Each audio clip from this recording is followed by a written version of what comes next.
Hey guys, this is Matt Goals from GamersCast, and this time we are taking a look at the single player of Splinter Cell Blacklist. As far as the plot is concerned, it's fair to say that shit hits the fan fairly quickly. In this video, we're going to take a look at Sam going through the streets of Benghazi. Right there you saw I pulled up a little scroll wheel. You do that by holding the D-pad down, and you can quickly equip weapons or have a preset of all lethal weapons or all non-lethal weapons. And so that way you can quickly adjust your play type on the fly. As you can see here, the cover system from Conviction is back. And I have to say it works a bit better than it does in Conviction. And Mark and Execute from Conviction is also back, except this time you have to fill up an Execute gauge before you can perform a Mark and Execute. And there's a number of different ways to fill up that Execute gauge, either through stealth takedowns like I do here, or by using Panther-type takedowns or assault takedowns. We'll get into those three different play styles in a minute, but basically this game adapts to how you play. And there's three major play styles: stealth, Panther, and assault. And stealth is just quiet, don't do anything. Like if enemies don't see you, or don't hear you, that's considered a stealth thing. Assault is just an all-out, like, sort of gunfest, but you can't just go in guns blazing into this game. They even said if you try that and you play it like Call of Duty, you will not last long at all. So you have to be somewhat tactical with your assault. You need to use cover, and you need to do assault-type things. Me, personally, I've never been an assault type of person, so for the majority of this playthrough, I go through with stealth. And as you can see, night vision back, Sam's actually wearing his normal op suit, whereas in the last game he was just wearing civilian clothes, which always struck me as odd.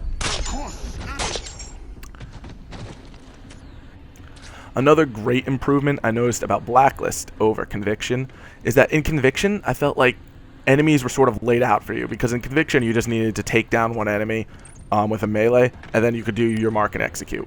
And the levels were sort of laid out like that, so it would always feed you your one enemy, and then you would be able to do your Mark and Execute, and the levels became incredibly easy, and the game on a whole was short.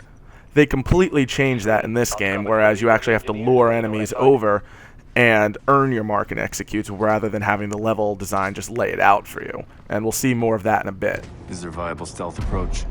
Go into the room to your right, out the window, and traverse the ledge. Nice work. Another thing that I absolutely love about this game is that there are multiple ways to handle every single encounter in every single scenario. Like here, shutting off the light made the guard curious. He came over and set me up for my stealth takedown. Another way I could have done that is I could have whistled. Or there on the OPSAT, they suggested going out the balcony ledge for a stealth approach. I don't have to do that though. I could also go down the hallway through the rooms, and I could go through the level in that sort of respect. Every single encounter has multiple ways to do everything, in addition to the three play styles that this game is based around. And the developers know the game, nobody's going to just stick to one play style. They like to mix and match. So the game will dynamically adapt to how you play with these play styles. I'll show you more about this on the after action report after the mission's over, as it gets pretty cool, and it'll show you a breakdown of how exactly you played through the level. You'll also notice that just like in Splinter Cell Double Agent, there is a green light on your back that lights up when you are completely invisible, whereas in Conviction, the screen turned monochrome. Nobody really liked that, so Ubisoft sort of sixed that idea. And you saw there, when an enemy sees you, you have until that gauge fills up until they actually know you're there. Otherwise, they're just suspicious. The silhouette that appears there is your last known position, and it will be the thing that enemies investigate. If you're going for a Panther or Assault type of approach, you can use that to your advantage. Notice that everyone was shooting at your last known location, not where you were.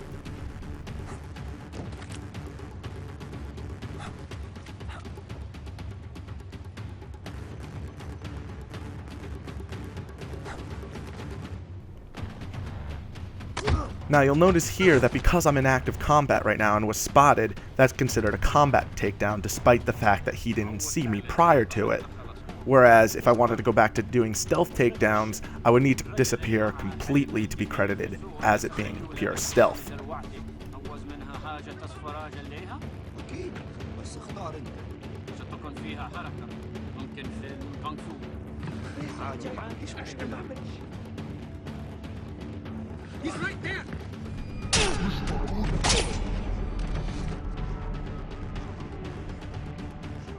Shortcut to the police station. It'll be on your op set. Roger that. Now, here you'll notice there's a restock point. Unlike Conviction, your pistol doesn't have unlimited ammo, so you can't just spray it willy-nilly and expect results. Also, zipline takedowns are always pretty fun. And another thing that's finally back is being able to move bodies.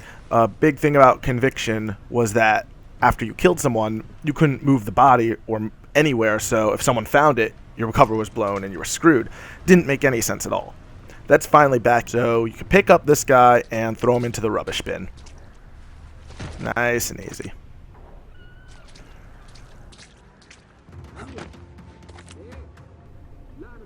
Jumping ahead in the level, another new addition to the game are high-value targets. These are people that you can capture to get extra rewards and extra cash to upgrade your supplies later, in addition to the other things that you do throughout the level to get cash and other things. And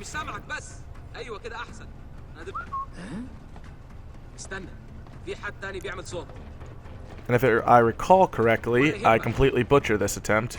Oh, wait, no I didn't. I got him. Basically, all you have to do is bag and tag them, and then you get your reward.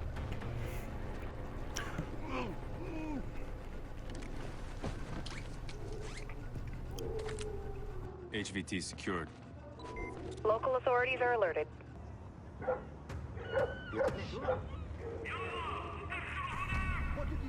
Another new thing in this game is the addition of gadgets. Right there you can see I threw a sticky noisemaker which attracted the guards, but it didn't stop the dog who sniffed me out. Luckily, the dog was supposed to be leading a guard who was distracted, so I managed to get through just fine in that scenario. The addition of dogs, though, however, does add for a bit more complicated gameplay, as in most stealth games, dogs aren't exactly your friends and are usually incredibly bothersome. But yes, noisemakers and other gadgets come in a wide variety in this game, especially sticky cameras, which are especially helpful in multiplayer, which we'll get to in a later video. It's something I didn't utilize a lot because it was something new, but it actually helps the game become a lot more fluent and are very well integrated into the rest of the game. Sam, what's your status? I'm inside, making sure. And here's the after action report. It shows all of your progress and how you've broken down each mission. Essentially, the after action report breaks down your performance in each of the three playstyles: Ghost, Panther, and Assault.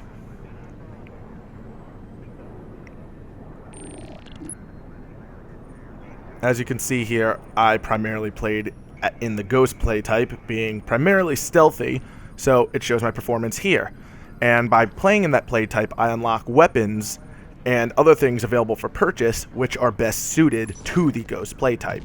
After that, I was a secondary in Panther, where I didn't really do all that much.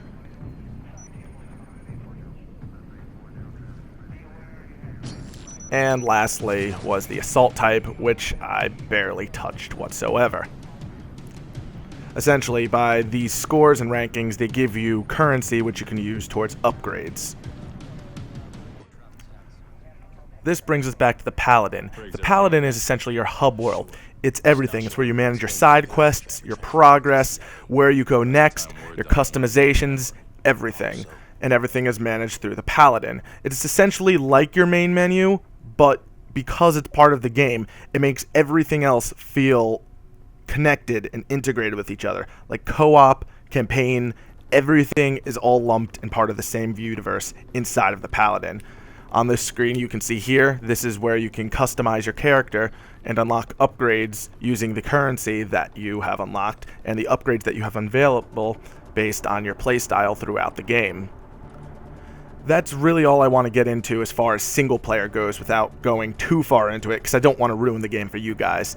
Next video, we are going to dive into the world of multiplayer of Splinter Cell Blacklist, and this is only the first of many, many videos to come. Huge thanks goes out to the whole crew over at Ubisoft and Ubisoft Toronto for letting me fly out there and play this game and get this footage out to you guys. Lots more footage is coming right here on this channel. YouTube.com/GamersCast or GamersCast.com for the shorthand. I have been Matt Goldsman, and until the next video with more Splinter Cell Blacklist, I will catch you guys next time.